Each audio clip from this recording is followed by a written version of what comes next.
ನಮ್ಮ ಕೈಗಾರಿಕಾ ಪ್ರದೇಶ ಅಭಿವೃದ್ಧಿ ಮಂಡಳಿ ಏನಿದೆ KIDB, ಇವು ಇಲ್ಲಿವರೆಗೆ ನಾವು ನಮ್ಮ ಖನಿಜ ಭವನದಲ್ಲಿ ಲೀಸ್ ಮೇಲೆ ಬಾಡಿಗೆ ಮೇಲೆ ಇದ್ದೀವಿ.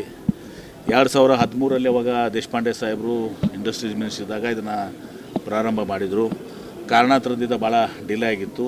ಡಿಲೇ ಆದಮೇಲೆ ಇವತ್ತು ದಿವಸ ನಾನು ಬಂದು ಅದನ್ನೆಲ್ಲ ಕಾಂಟ್ರಾಕ್ಟರ್ ಸಮಸ್ಯೆ ಇನ್ನುವುದೆಲ್ಲ ಸಮಸ್ಯೆಗಳನ್ನ ಬಗೆಹರಿಸಿ ಒಂದು ಸ್ಪೆಷಲ್ ಒಬ್ಬರನ್ನ ಇಂಜಿನಿಯರ್ನ ಡೆಡಿಕೇಟಾಗಿ ಹಾಕಿ ಇದನ್ನು ನಾವು ಕಂಪ್ಲೀಟ್ ಮಾಡಿ ಇವತ್ತು ಇಂಥ ಒಂದು ಸುಸಜ್ಜಿತವಾದಂಥ ಒಂದು ಒಳ್ಳೆಯ ಬಿಲ್ಡಿಂಗ್ ಇವತ್ತು ದಿವಸ ನಮ್ಮ ಮುಂದಿದೆ.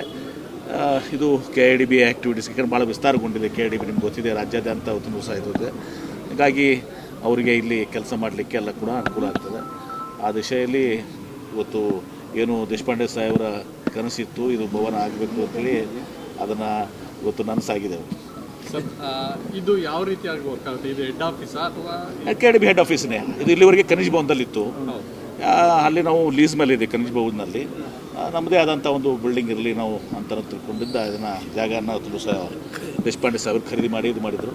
ಇದನ್ನು ನಾವೀಗ ಕಂಪ್ಲೀಟ್ ಮಾಡಿದ್ವಿ. ಸರ್, ಇದ್ರ ಜೊತೆಯಲ್ಲಿ ಉಪಲೋಕಾಯುಕ್ತರು ಮೊನ್ನೆ ಭಾಷಣ ಮಾಡಬೇಕಾದ್ರೆ, ವೀರಪ್ಪ ಅವರು ಭಾಷಣ ಮಾಡಬೇಕಾದ್ರೆ ಕಾಂಗ್ರೆಸ್ ಸರ್ಕಾರ 63% ಸರ್ಕಾರ ಅನ್ನುವಂಥ ಆರೋಪವನ್ನು ಮಾಡಿದ್ದಾರೆ. ನೋಡಿ, ನಿಮ್ಮ ಯಾರು ಉಪಲೋಕಾಯುಕ್ತರು ಹೇಳಿದ್ದು 2019 ಆಗಸ್ಟ್ದಲ್ಲಿ ಹೇಳುವಂಥದ್ದು.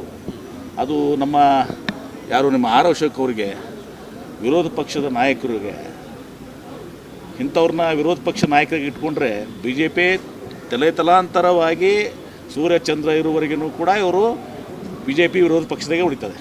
ಯಾಕಂದರೆ ಅವರಿಗೆ 2019 ಯಾವ ವರ್ಷದ್ದು ಅನ್ನೋದೂ ಗೊತ್ತಿಲ್ಲ. ಎಷ್ಟು ಅಜ್ಞಾನದಿಂದ ಅವರು ಬೇಜವಾಬ್ದಾರಿಯಾಗಿ ವಿರೋಧ ಪಕ್ಷ ನಾಯಕ ಅಂದರೆ ಶಾಡೋ ಚೀಫ್ ಮಿನಿಸ್ಟರು. ಈಗ ಅವರು 2019 ಈ ಸರ್ಕಾರದ ಮೇಲೆ ಮಾತಾಡ್ತಾ ಇದ್ದಾರೆ. ಈ ಸರ್ಕಾರ ಬಂದಿದೆ ಯಾವಾಗ? ಕಾರ್ಯಕ್ರಮದಲ್ಲಿ ಹೇಳಿರೋದು ಅಂತ ಅವರ ಆರೋಪ. ಅಲ್ಲ ರೀ, ಅವರು ಚೆಕ್ ಮಾಡಬೇಕಾ ಬೇಡ? ವಿರೋಧ ಪಕ್ಷ ನಾಯಕರು ಇಷ್ಟು ನಗೆಪಾಟರಿಗೆ ಇದು ಇವತ್ತು ಗುರಿಯಾಗುವಂಥದ್ದು.